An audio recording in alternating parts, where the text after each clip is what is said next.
Meh. Imagine standing in front of a door that has no keyhole, no handle, and no sign of how to open it. People walk past it every single day. Some ignore it, some push it, some even laugh at the idea that it could ever open. But there are a few, just a few, who stop, look closer, and whisper to themselves, "What if behind this door is everything I've ever dreamed of?" Now here's the truth. Every person alive has this secret door in their life. It's not made of wood or steel. It's made of fear, self-doubt, and excuses, and the key, it's not outside, it's inside you. The question is, are you brave enough to unlock it? Aisha grew up in a small, dusty village.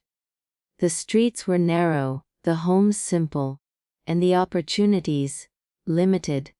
Her father was a farmer. Her mother spent her days cooking, cleaning, and carrying water. Aisha was bright, always curious. She would stare at books belonging to her cousin and whisper, "One day, I will read every word in this book. One day, I will write my own."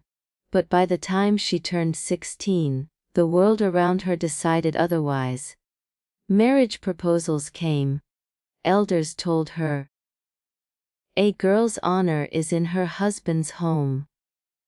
Dreams don't put food on the table." Her voice was drowned in a sea of expectations. She was married at 18. Her husband, Rashid, was a kind man but practical. He worked hard in the fields, believed in tradition, and had no patience for big dreams. One evening, as Ayesha prepared tea, she softly said, "Rashid, I want to teach the little girls in our village. Just reading and writing, nothing more." Rashid frowned. "Ayesha, don't waste time. Girls don't need education. They need to learn how to cook, how to keep a home. That's what matters." Her heart sank, but she didn't argue. Still, the fire inside her refused to die. Every morning, Ayesha noticed little girls walking barefoot, carrying pots of water on their heads. She asked one of them, "Mina, don't you want to go to school?" Mina looked down. "There is no school for us, Appa. And even if there was, my family says I must work." That night, Ayesha couldn't sleep. A thought kept echoing in her mind. If no school exists, then I must create one. The next day, she took a piece of chalk, found a tree near her house, and gathered 2 girls. With shaky hands, she drew the alphabet on the ground. That was her first key. The decision to start, even when she had nothing. News spread in the village. "Ayesha is teaching girls." Some laughed, some criticized. One woman said, "She has gone mad. Does she think books will feed our children?" Another whispered, "Educating girls will make them disobedient. She will ruin our traditions." Even her own mother-in-law scolded her, "Yesha, stop this nonsense. Focus on your family." But Ayesha continued. Rain or shine, under that old tree, her classroom grew from 2 girls to 5, then 10. She had no blackboard, so she used old pieces of wood. She had no books, so she wrote lessons on scraps of paper. Her husband, though skeptical, slowly began to notice her persistence. One day, Rashid returned from the fields, and saw 12 little girls sitting around Ayesha, their eyes shining with excitement. He watched silently as she asked them to read simple words. When one girl proudly spelled her name out loud, Rashid's heart softened. That night, he said quietly, "Ayesha, I don't understand your dream, but I can see how much it matters to you. I will support you." That was the moment her world shifted. With Rashid's support, she now had courage doubled. Years passed. The tree became too small.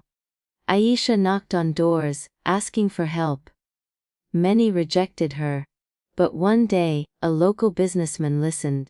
"You want to build a school?" he asked. "Yes," Aisha replied firmly. "Not for me. For the girls of this village. For the future," he smiled. "I'll donate some land." And thus, the first building was constructed. 2 simple rooms with mud walls and wooden benches. But for Aisha, it was a palace. The tree school became the village girls' school. Still, not everyone supported her. Some villagers threatened her. "Stop this, or face consequences." But Aisha stood firm. She said, "If you close this door for our daughters, you close the future of our entire village. I will not stop." Slowly, her courage inspired others. Mothers began to bring their daughters. Fathers who once doubted began to say, "Maybe education isn't so bad." 20 years later, the school stood tall. A proper building with hundreds of girls. One of Ayesha's students became a doctor, saving lives in nearby towns. Another became a teacher, opening her own school. Another, an engineer, built clean water systems for the village. Ayesha, now older, sat under the same tree where it all began. A little girl once asked her, "Appa, how did you do all this? Weren't you afraid?" She smiled and replied, "I was afraid. But I knew fear is just the lock. Courage is the key. And once you unlock your door, the world changes." The closing morals, audience impact, friends. Ayesha's story is not just her story. It is the story of every woman who carries a dream, but is told to stay silent. It is the story of every person, standing before a secret door. Remember this: the lock is fear. The key is courage. And the door it leads to a future you cannot yet imagine.